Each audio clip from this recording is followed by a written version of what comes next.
राधे राधे। एक बार फिर से स्वागत है मेरे चैनल पर। मेरा नाम सुषमा। तो अभी हम लोग पढ़ रहे हैं डॉक्टर विश्वनाथ त्रिपाठी की पुस्तक हिंदी साहित्य का सरल इतिहास। तो यह पुस्तक हिंदी साहित्य में बहुत महत्वपूर्ण स्थान रखता है और जो डॉक्टर विश्वनाथ त्रिपाठी हैं वह आचार्य हजारी प्रसाद द्विवेदी के शिष्य हैं। तो यह पुस्तक कई बार मैं बता चुकी हूँ, फिर भी अगर कोई नए होंगे तो बता दो। हिंदी साहित्य का सरल इतिहास इस पुस्तक का नाम है और इसके जो रीडर हैं डॉक्टर विश्वनाथ त्रिपाठी हैं। तो ये 6 दिन हो गया कि 7 दिन हो गया पढ़ते हुए। मैंने 11 दिन का संकल्प लिया है कि इसको पढ़ लूँगी। लग रहा है हो जाएगा समाप्त, क्योंकि सारी पुस्तकों को पढ़ना बहुत ज़रूरी है। तो आइए पढ़ते हैं आधुनिक काल।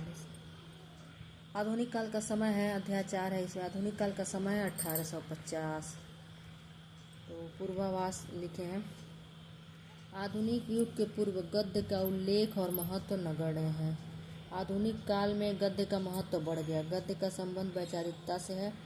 आधुनिकता इस काल में गद्य में ही नहीं पद्य में भी व्यक्त हुई है। भारतेंद्र युग के बाद की कविता पर गद्यात्मक दबाव है। आजकल तो कविता की भाषा लगभग गद्य हो गई है। गद्यात्मकता का दबाव भारतेंद्र युग से ही प्रारंभ हो गया था। आधुनिक युग में निबंध, नाटक, उपन्यास, कहानी, रेखा चित्र, आलोचना आदि गद्य की विधाएं हैं। रीतिकालीन कविता में रीति, लय, संगीतात्मकता इत्यादि पर ध्यान है। खड़ी बोली गद्य का विकास कैसे हुआ? मुगल शासनकाल के अंतिम दौर में खड़ी बोली गद्य को फारसी रंग में ढालने का प्रयास हुआ। यह स्वाभाविक था। सामान्य से ऊपर उठा हुआ और उस ओर उठने का आकांक्षी व्यक्ति या समुदाय जीवन के अनेक क्षेत्रों में उच्च वर्ग का अनुकरण करता है। भाषा से सामाजिक स्थिति को प्रकट करने का काम लिया जाता है। जैसे आजकल लोग बोलते समय बीच बीच में अंग्रेजी शब्दों या वाक्यों का व्यवहार करते हैं, वैसे ही उस काल में मुगल काल में लोग फारसी करते होंगे। इससे खड़ी बोली की देसी शैली के समानांतर फारसी शब्दावली वाली उर्दू शैली का जन्म हुआ। उर्दू शैली के विकास के कारण धार्मिक नहीं, सांस्कृतिक और प्रशासनिक था। 1803 में फोर्ट विलियम कॉलेज में कलकत्ता के हिंदी उर्दू अध्यापक जॉन गिलक्रास्ट ने हिंदी और उर्दू दोनों में गद्य पुस्तकें तैयार कराईं। इस कॉलेज के लल्लू लाल ने खड़ी बोली गद्य में प्रेम सागर और सदल मिश्र ने नासिकेतोपाख्यान लिखा। इसके 2 वर्ष पूर्व मुंशी सदा सुखलाल ने ज्ञान उपदेश की एक पुस्तक और उर्दू के प्रसिद्ध कवि इंसा अल्लाह खां ने रानी केतकी की कहानी लिखी थी। यह काम 1803 के आसपास हुआ। ये तीनों आधुनिक खड़ी बोली के प्रारंभिक लेखक माने जाते हैं। इनका संक्षिप्त परिचय आगे दिया जा रहा है। तो मुंशी सदा सुखलाल नियाज, ये दिल्ली के रहने वाले थे। ये उर्दू फारसी के भी लेखक थे। इन्होंने सुख सागर लिखा और ज्ञानोपदेश वाली पुस्तक लिखी, जिसकी भाषा सहज एवं प्रवाहमयी है। इनकी खड़ी बोली के गद्य पर कथावाचकों तथा पंडितों की शैली का प्रभाव है, किंतु इससे उनकी भाषा की सहजता नष्ट नहीं हुई। ईसा अल्लाह खां उर्दू के प्रसिद्ध कवि थे। इन्होंने उदयभान चरित या रानी केतकी की कहानी लिखी। इनकी भाषा चटकीली और मुहावरेदार है। उन दिनों किस्सा गोई की कला काफ़ी प्रचलित थी। इंसा अल्लाह खां के गद्य पर इस शैली का प्रभाव है। भाषा तो इनकी नगरों की है, किंतु शैली अलंकृत या चुलबुली है। बीच बीच में पद्य जैसी तुकबंदी उन दिनों के उर्दू गद्य लेखन में मिलती है। वह लल्लू लाल के यहाँ भी है और ईसा अल्लाह खां के भी है। उदाहरण के लिए, यह कैसी चाहत जिसमें लहू बरसने लगा और अच्छी बातों को जी तरसने लगा। लल्लू लाल ने खड़ी बोली गद्य में प्रेम सागर लिखा। अरबी फारसी के शब्दों का इन्होंने अपने गद्य में बहिष्कार किया। भाषा की सजावट प्रेम सागर में पूरी है। विरामों पर तुकबंदी के अतिरिक्त वर्णनों में वाक्य भी बड़े बड़े आए हैं और अनुप्रास भी यत्र तत्र है। मुहावरों का प्रयोग कम है। सदल मिश्र 19वीं सदी का प्रारंभ। इन्होंने भी लल्लू लाल जी की तरफ फोर्ट विलियम कॉलेज के लिए खड़ी बोली में गद्य पुस्तक तैयार की। पुस्तक का नाम है नासिकेतोपाख्यान। इनकी भाषा में पूर्वीपन है। यारा बिहार के रहने वाले थे। इनकी भाषा बहुत कुछ व्यवहार प्रयोगी है। खड़ी बोली गद्य के इन चारों प्रारंभिक लेखकों में मुंशी सदा सुखलाल नियाज का गद्य अधिक व्यवस्थित और व्यवहारोपयोगी है। राम प्रसाद निरंजनी के भाषा युग वशिष्ठ की परंपरा में उनका गद्य है। गद्य का विकास करने में ईसाई मिशनरियों शिक्षा प्रसार के लिए लिखी गई पुस्तकों, ब्रह्म समाज, आर्य समाज और वैचारिकता को प्रकट करने और आगे बढ़ने वाली पत्रिकाओं का हाथ है। इस युग में गद्य आवश्यकता बन गया। गद्य के इस विकास में छापाखानों की बहुत बड़ी भूमिका है। छापाखानों के बिना इतनी अधिक संख्या में पुस्तकें मुद्रित नहीं हो सकती थी। पत्र पत्रिकाओं के प्रकाशित होने की तो कल्पना भी नहीं की जा सकती थी। अंग्रेजी की शिक्षा के प्रसार के साथ साथ हिंदी उर्दू की भी पढ़ाई की व्यवस्था सरकार ने की। इसके लिए पुस्तकों के प्रकाशन की भी व्यवस्था हुई। 1833 के आसपास आगरा में स्कूल बुक सोसाइटी की स्थापना हुई, जिसने कथासार नामक पुस्तक प्रकाशित कराई। कथासार मार्समैन के प्राचीन इतिहास का अनुवाद था। 1840 में भूगोल सार और 1847 में रसायन प्रकाश छपा। इस तरह हिंदी गद्य में पाठ्य पुस्तकों का प्रकाशन आरंभ हुआ। ईसाई धर्म के प्रचार का प्रभाव हिंदू जनता पर पड़ रहा था। ऐसी स्थिति में हिंदू जनता को उस प्रभाव से बचाने का उद्यम होना अनिवार्य था। इस तरह हिंदी गद्य में धार्मिक खंडन मंडन की प्रवृत्ति का प्रारंभ हुआ। बंगाल में राजा राममोहन राय का इस कार्य में आगे बढ़े। 1815 में उन्होंने वेदांत सूत्र का हिंदी गद्य में अनुवाद प्रकाशित कराया। 1829 में उन्होंने हिंदी वंगदूत नामक पत्र निकाला। इसके 3 वर्ष पहले 1826 में कानपुर के पंडित जुगुल किशोर ने हिंदी का पहला समाचार पत्र उदंत मार्तंड कलकत्ता से निकाला। यह विचित्र संयोग था कि हिंदी के प्रारंभिक समाचार पत्र हिंदी क्षेत्र में नहीं उसके बाहर कलकत्ता से निकले। राजा राममोहन राय जैसे महान देशभक्त समाज सुधारक ने हिंदी गद्य का अखिल भारतीय महत्व समझा। इसमें हिंदी के प्रथम समाचार पत्र के गद्य का यह नमूना देख लेना चाहिए। यह उदंत मार्तंड पहल हिंदुस्तानियों के हित में जो आज तक किसी ने नहीं चलाया, पर अंग्रेज व फारसी व बंगला में जो समाचार का कागज छपता है उसका मुख्य उन बोलियों के जानने और पढ़ने वालों से ही होता है। समाचार पत्रों की भाषा यथासंभव रूढ़ियों से मुक्त एवं व्यवहारोपयोगी होती है। वह तत्कालिकता की अभिव्यक्ति करती है। उदंत मार्तंड की भाषा इन गुणों को ग्रहण करने में लगती है। 1845 में राजा शिव प्रसाद सितारे हिंद ने काशी से बनारस अखबार निकाला। इसकी लिपि देवनागरी थी, लेकिन भाषा उर्दू की ओर झुकी हुई। बनारस से ही 1850 में सुधाकर निकला। राजा लक्ष्मण सिंह ने 1860 में आगरा से प्रजा हितैषी नामक पत्र निकाला। 1863 में आगरा से लोकमित्र निकाला। 1868 में नवीन चंद्र ने ज्ञान प्रदायिनी पत्रिका का प्रकाशन आरंभ किया। आशय यह है कि हिंदी क्षेत्र में वैचारिक विविधता का रूप पत्र पत्रिकाओं के माध्यम से सामने आने लगा। इसमें हिंदी जीवन व्यवहार की भाषा के रूप में तेजी से विकसित होने लगे। 1837 में तत्कालीन संयुक्त प्रांत उत्तर प्रदेश के सब दफ्तरों की भाषा उर्दू कर दी गई। इसका प्रभाव यह पड़ा कि शिक्षित होने का अर्थ हो गया उर्दूदा होना। केवल हिंदी धर्म कथा पुराण आदि को सुनने और सुनाने और स्त्रियों के लिए व्रत त्यौहार की भाषा बन के रह गई। उर्दू के समर्थन में गारसा दत्तासी और सर सैयद अहमद ने बहुत प्रयास किया। हिंदी के लिए उद्योग करने वालों में फ्रेडरिक पिनकार्ट का नाम सदैव स्मरणीय रहेगा। शिक्षा विभाग के अधिकारी राजा शिव प्रसाद सितारे हिंद प्रारंभ में हिंदी के समर्थक थे, किंतु बाद में वो भी उर्दू के हिमायती हो गए। इस युग में राजा लक्ष्मण सिंह ने अभिज्ञान शाकुंतलम और रघुवंश के गद्य अनुवाद द्वारा हिंदी का साध रूप सामने लाकर उनका पक्ष सुदृढ़ किया। पंजाब के पंडित श्रद्धाराम फुल्लोरी ने 1663 के आसपास अपने पांडित्यपूर्ण एवं निर्भीक व्याख्यानों और लेखों से हिंदी को बहुत सहारा दिया। इनका भाग्यवती 1867 नामक उपन्यास हिंदी के प्रथम उपन्यास के रूप में प्रसिद्ध है। स्वामी दयानंद सरस्वती 19वीं सदी। स्वामी दयानंद सरस्वती ने 1875 में आर्य समाज की स्थापना की।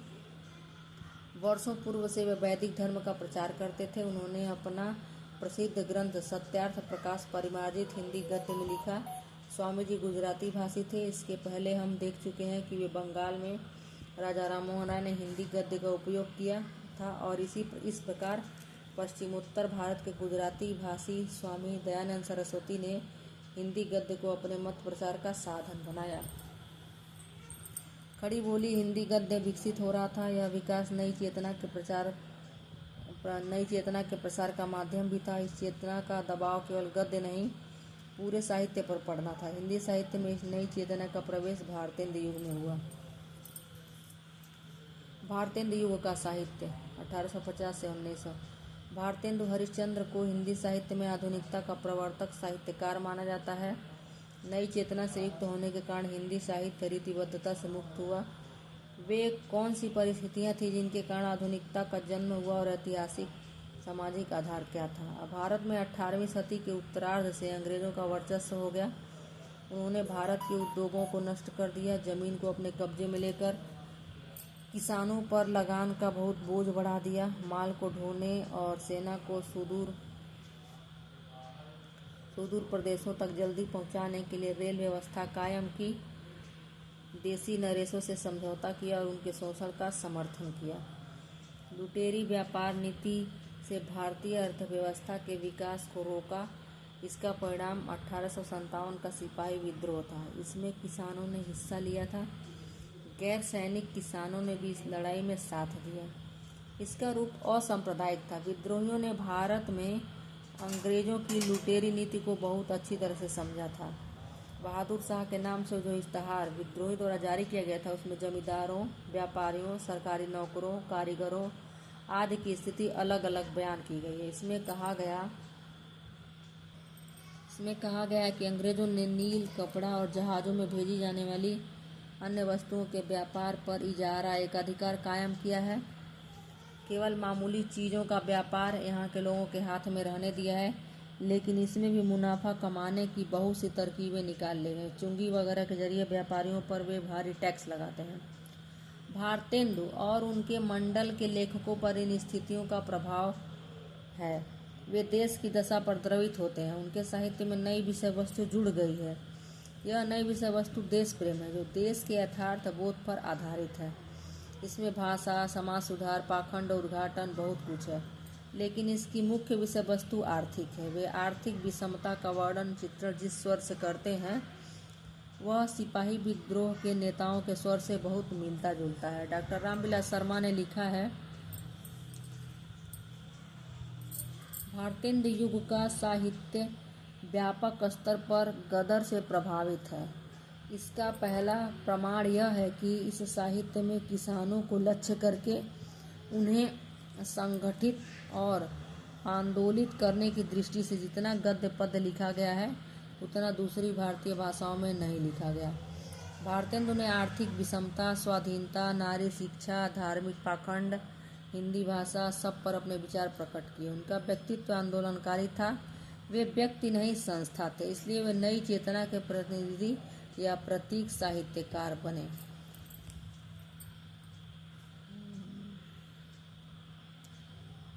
आचार्य रामचंद्र शुक्ल ने लिखा है, भारतेंदु ने हिंदी साहित्य को एक नए मार्ग पर खड़ा किया। यह बहुत बार आ चुका है परीक्षाओं में। वे साहित्य के नए युग के प्रवर्तक हुए। यद्यपि देश में नए नए विचारों और भावनाओं का संचार हो गया था, पर हिंदी उनसे दूर थी। लोगों की अभिरुचि बदल चली थी, पर हमारे साहित्य पर उसका कोई प्रभाव नहीं दिखाई पड़ता था। आचार्य हजारी प्रसाद द्विवेदी के शब्दों में, भारतेंदु का पूर्ववर्ती काव्य साहित्य संतों की कुटिया से निकल कर राजाओं और रईसों के दरबार में पहुंच गया था। उन्होंने एक तरफ तो काव्य को फिर से भक्ति की पवित्र मंदाकिनी में स्नान कराया और दूसरी तरफ उसे दरबारीपन से निकालकर लोक जीवन के आमने सामने खड़ा कर दिया। कितना सुंदर परिभाषा है हजारी प्रसाद द्विवेदी ने दिया है भारतेंदु हरिश्चंद्र के लिए। डॉक्टर रामविलास शर्मा ने भारतेंदु युग की जनवादिता को ध्यान में रखते हुए लिखा, भारतेंदु युग का साहित्य जनवादी इस अर्थ में है कि वह भारतीय समाज के पुराने ढांचे से संतुष्ट न होकर उसमें सुधार भी चाहता है। वह केवल राजनीतिक स्वाधीनता का साहित्य न होकर मनुष्य की एकता, समानता और भाईचारे का भी साहित्य है। भारतेंदु स्वदेशी आंदोलन के अग्रदूत न थे, वे समाज सुधारकों में भी प्रमुख थे। स्त्री शिक्षा, विधवा विवाह, विदेश यात्रा आदि के वे समर्थक थे। 19वीं सदी में आगे पीछे पूरे देश में नवजागरण की लहर दौड़ जाती है। इस नवजागरण पर देशी परिस्थितियों और यूरोप से संपर्क दोनों का प्रभाव है। हिंदी क्षेत्र के नवजागरण पर मुख्यतः अंग्रेजों के शोषण, 1857 के सिपाही विद्रोह और राजा राम मोहन राय, ईश्वरचंद्र विद्यासागर, रामकृष्ण परमहंस आदि का प्रभाव है। भारतेंदु इस नवजागरण के अग्रदूत थे। उनके समान धर्मा साहित्यकारों की रचनाओं से हिंदी साहित्य में आधुनिकता का प्रवर्तन हुआ। इस आधुनिकता के प्रधानतः 3 लक्षण हैं। वह यथार्थबोध पर आधारित है। साहित्य काव्य रूढ़ियों कभी शिक्षा या किसी निर्दिष्ट प्रणाली पर न चलकर अपनी संवेदना आसपास के जीवन से ग्रहण करने वाला। यथार्थबोध का वास्तविक अर्थ यथार्थ की विषमता का बोध होता है। इसलिए इस युग के साहित्यकारों ने अपनी रचनाओं में आर्थिक, राजनीतिक, सामाजिक आदि विषमताओं एवं विरूपताओं का उद्घाटन किया। विषमता बोध से उत्पन्न संवेदना में पीड़ा या छटपटाहट भी है। रचनाकार अपने साहित्य से इस विषमता को पाटने का उद्देश्य व्यंजित करने लगा। इसलिए आधुनिक साहित्य रसमग्न करने के स्थान पर आनंद के साथ कर्म की प्रेरणा भी देने लगा। साहित्य सामाजिक चेतना और उत्तरदायित्व से युक्त हो गया। रीतिवादी साहित्य से भी आधुनिक साहित्य की यही विशेषता थी, जिसका प्रवर्तन भारतेंदु ने किया। सामाजिक उत्तरदायित्व से युक्त होने पर साहित्य की विषय वस्तु का विस्तार हुआ। अनेक नई स्थितियां, दृश्य, घटनाएं साहित्य की वस्तु परिधि में आ गई। रचनागत नवीनता इसी बात में निहित होती है कि जहां पहले रचना दृष्टि नहीं जाती थी, वहां जाने लगी। वस्तु के विस्तार और वस्तुगत संवेदना की नवीनता का विधाओं पर असर पड़ा है। भारतेंदु में अनेक नई विधाओं का भी प्रवर्तन हुआ। इनमें से अधिकांश गद्य विधाएं थी। पत्र पत्रिकाओं के माध्यम से सामाजिक विषयों पर विचारों का प्रसार हुआ। संपादकीय और निबंध हिंदी साहित्य में नई वस्तु थे। इस काल में पत्र पत्रिकाएं निकलने लगी। हिंदी निबंध और इन पत्र पत्रिकाओं का उद्भव एक साथ हुआ। इस युग के प्रसिद्ध साहित्यकार पत्रकार भी थे। वे अपने सामाजिक उत्तरदायित्व का पालन करने के लिए अपने विचारों का प्रसार पत्र पत्रिकाओं के माध्यम से करते थे तथा अनेक विषयों पर अपने विचार निबंधों में प्रस्तुत करते थे। भारतेंदु युग के साहित्यकार जीवंत व्यक्तित्व वाले थे। व्यक्तित्व की छाप सबसे ज़्यादा निबंध में उभरती है। निबंध में इन साहित्यकारों के जीवंत व्यक्तित्व की छाप है।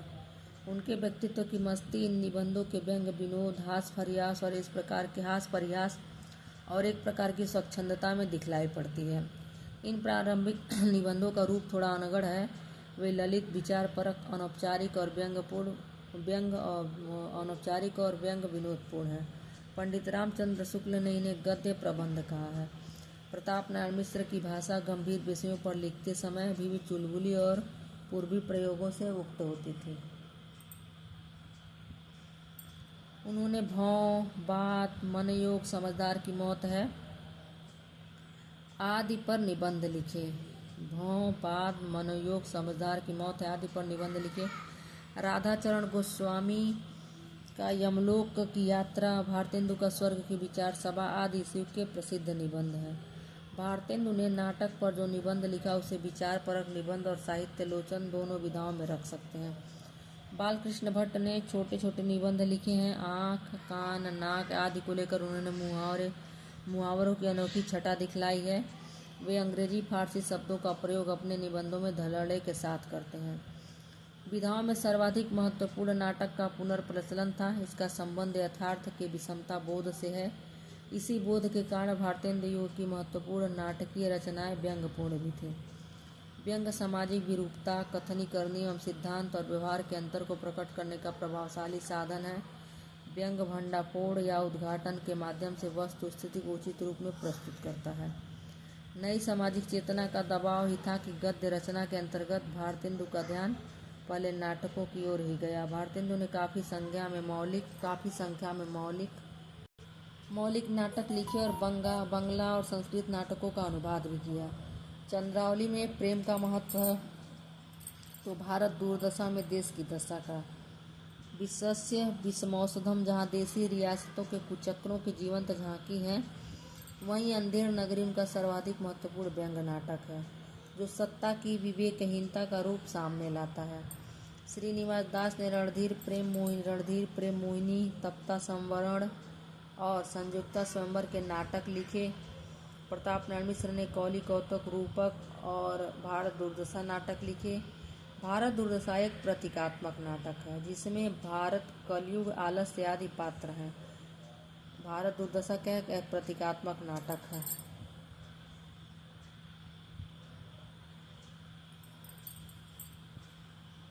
श्री राधाचरण गोस्वामी के दो प्रहसन, बूढ़े मुँह मुहासे और तन मन धन तथा श्री गोसाई जी का अर्पण महत्वपूर्ण कृतियाँ हैं।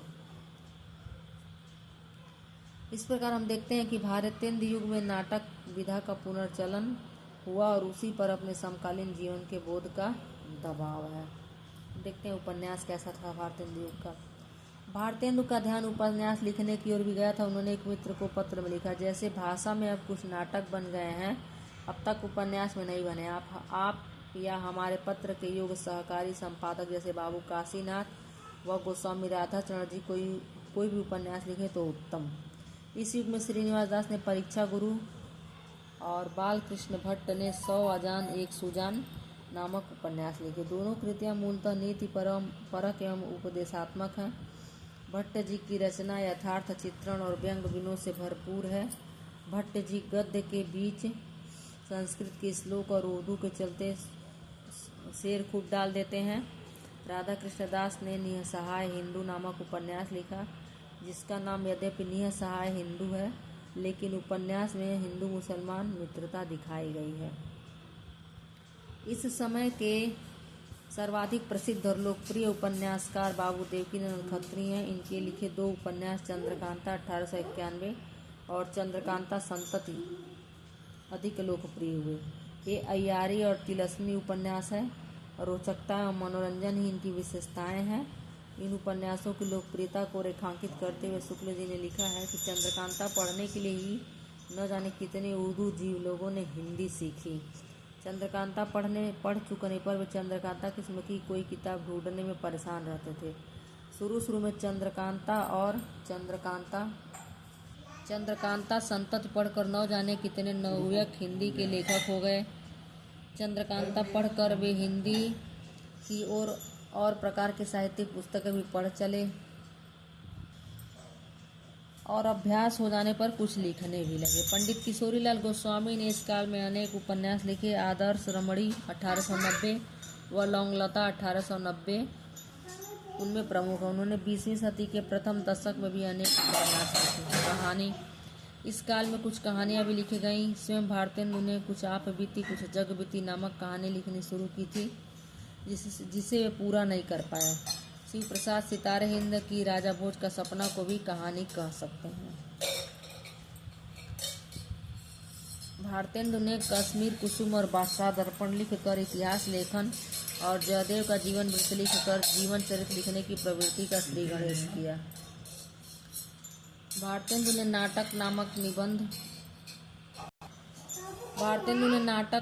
निबंध में अपने मौलिक विचार प्रकट किए हैं। नाटक नामक इनका निबंध है भारतेंदु का।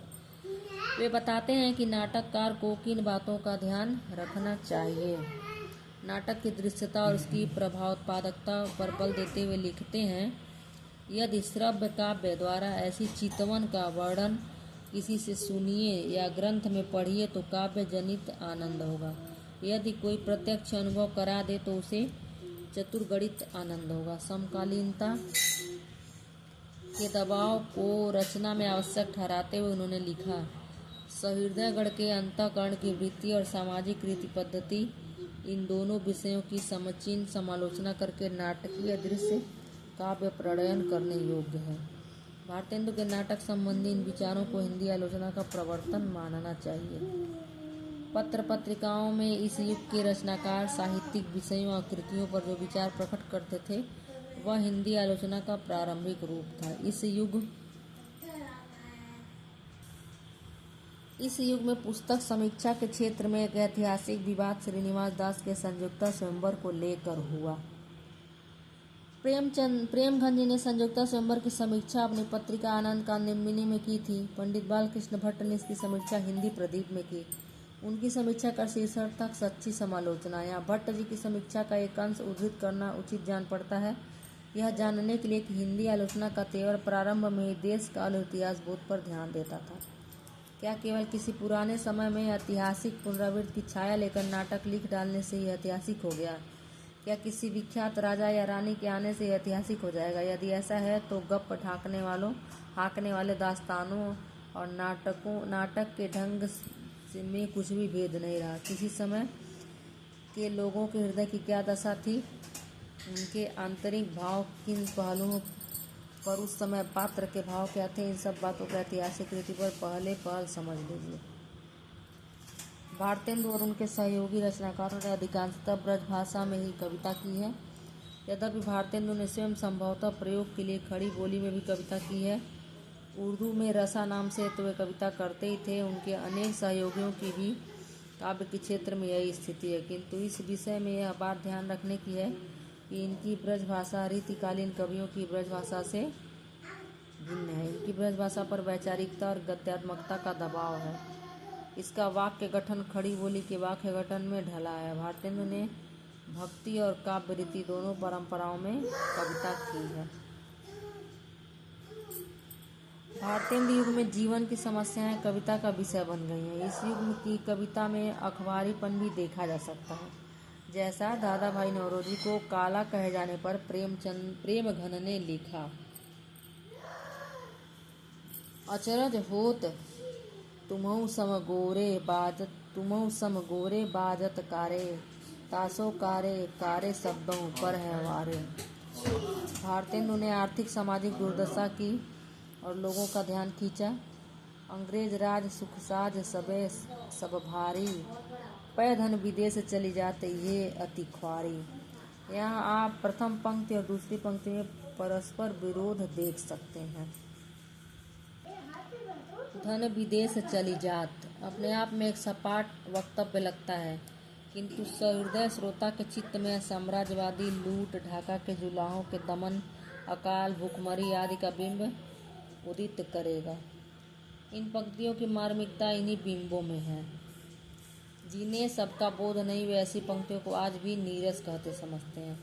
प्रताप नारायण मिश्र की कविता में क्षोभ कसौरार्थिक है, व्यंग में कुशल है। सर्वसु लिए जात अंग्रेज, हम केवल लेक्चर को तेज, श्रम बिन बातें का करती है, कहूँ टटकन गाजे टरती है। इस काल के विषयों का ध्यान भाषा समस्या की ओर गया। जातीय चेतना के रूप में भाषा समस्या की ओर कवि का ध्यान जाना अभूतपूर्व बात थी। भारतेंदु ने लिखा, निज भाषा उन्नत यह सब उन्नत को मूल, बिनु निज भाषा ज्ञान के मिटत नहीं को सूल। भारतेंदु की प्रकृति परक कविताओं में भी देश की दुर्दशा और भविष्य के स्वप्न के विचार आ जाते हैं। इस प्रकार उनके यहाँ पुराने विषय नया बोध और नया संदर्भ जगाते हैं। यह बात प्रातः समीरन जैसी कविताओं में देखी जा सकती है। इस युग की कविता लोक प्रचलित काव्य रूपों को अभिव्यक्ति का माध्यम बनाती है। भारतेंदु ने खुसरो जैसी पहेलियाँ और मुकरियाँ लिखी। प्रताप नारायण मिश्र ने लावनी आला लिखा। इस काल की काव्य भाषा की गद्यात्मकता की बात पहले की जा चुकी है। नए भावबोध की अभिव्यक्ति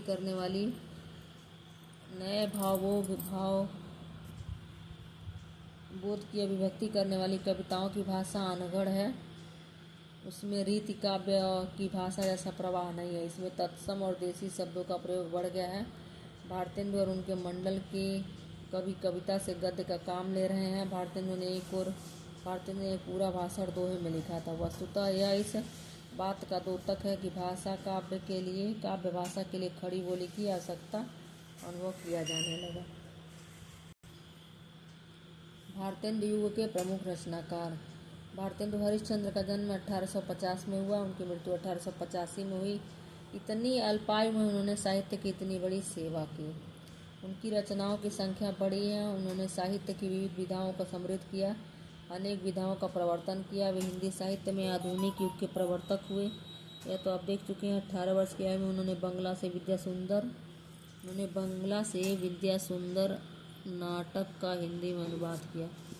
इसी समय अर्थात 1868 में उन्होंने कवि वचन सुधा नामक पत्रिका निकाली। इसमें साहित्यिक रचनाएं तो होती थीं, सामाजिक, आर्थिक, राजनीतिक और विचार टिप्पणी भी होती थी। इस पत्रिका में उन्होंने विलायती कपड़े के बहिष्कार की अपील और ग्राम गीतों के संकलन की योजना प्रकाशित की थी। 1873 में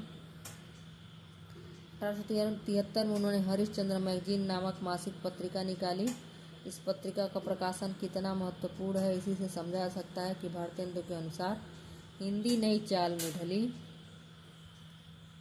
बाद में इस पत्रिका का नाम उन्होंने हरिश्चंद्र चंद्रिका कर दिया। यही प्रश्न आया हुआ था बहुत बार 1873 में।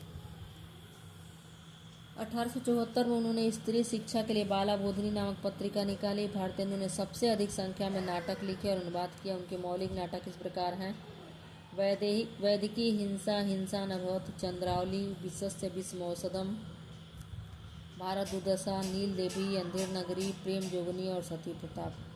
अनुदित नाटकों में विद्या सुंदर, पाखंड विडंबन, धनंजय विजय, कर्पूर मंजरी, मुद्रा राक्षस, सत्य हरिश्चंद्र और भारत जननी प्रमुख हैं। बादशाह दर्पण और कश्मीर कुसुम उनके इतिहास ग्रंथ हैं। कुछ याब बीती कुछ जग बीती कहानी है। कविताओं आदि का उल्लेख पहले हो चुका है। भारतेंदु ने यात्रा वर्णन भी लिखा है।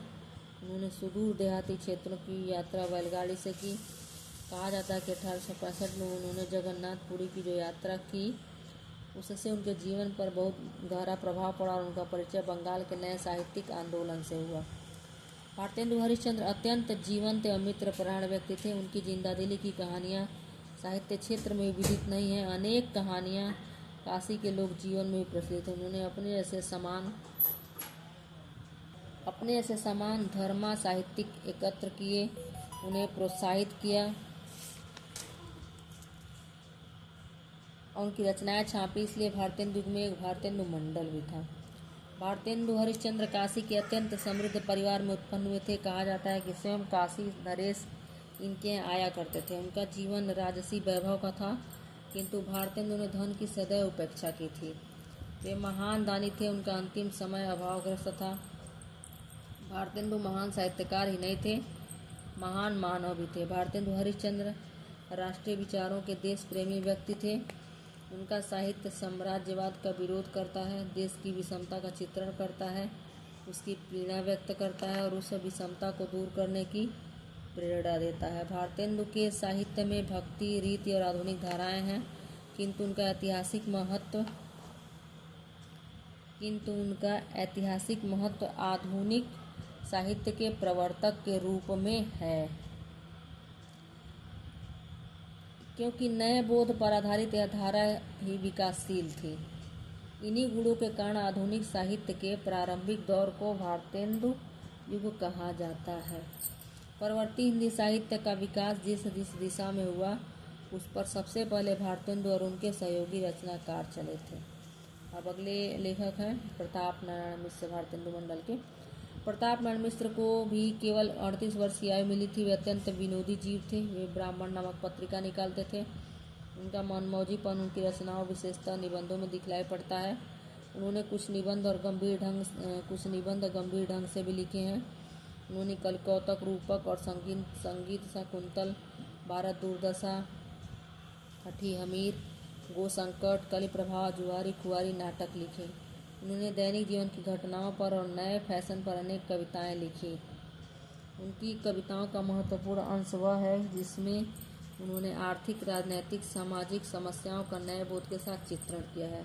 कविताओं के लिए आल्हा, लावणी जैसी लोक प्रचलित काव्य शैलियों का भी उपयोग किया है। अब अगले हैं बालकृष्ण भट्ट, 1844-1914। बालकृष्ण भट्ट हिंदी प्रदीप नामक पत्रिका निकालते थे। वे निबंधकार, समीक्षक और नाटककार थे। उन्होंने कलिराज की सभा, रेल का विकट खेल, बाल विवाह, चंद्रसेन आदि नाटकों की रचना की। भट्ट जी ने कुछ बंगला नाटकों का हिंदी में अनुवाद किया। अब अगले लेखक है उपाध्याय बद्री नारायण चौधरी प्रेमघन। प्रेमघन जी काव्य और जीवन दोनों क्षेत्रों में भारतेंदु को अपना आदर्श मानते थे। ये कलात्मक एवं अलंकृत गद्य लिखते थे। ये आनंद कादम्बिनी नाम की पत्रिका निकालते थे। बाद में उन्होंने नीरद नामक पत्र भी निकाला। प्रेमघन जी निबंधकार, नाटककार, कवि एवं समीक्षक थे। भारत सौभाग्य तथा प्रयाग रामागमन उनके प्रसिद्ध नाटक हैं। प्रेमघन ने जीर्ण जनपद नामक एक काव्य लिखा जिसमें ग्रामीण जीवन का यथार्थवादी चित्रण है। भारतेंदु के अनेक उल्लेखनीय साहित्यकारों में लाला श्रीनिवास दास 1851 से 1887, डाकू ठाकुर जगमोहन सिंह 1857 से 1899, पंडित राधाचरण गोस्वामी आदि प्रमुख हैं। तो यह भारतेंदु के लेखक और उनके विषय में जानकारी प्राप्त की हम लोग पढ़ करके। तो अगले वीडियो में पढ़ेंगे भारतेंदु युगीन चेतना का विकास द्विवेदी युग के विषय में। तो मिलते हैं नेक्स्ट वीडियो में, तब तक खूब मन लगाकर पढ़िए, अच्छे से खूब मन लगाकर पढ़िए, खुश रहिए, मस्त रहिए। धन्यवाद।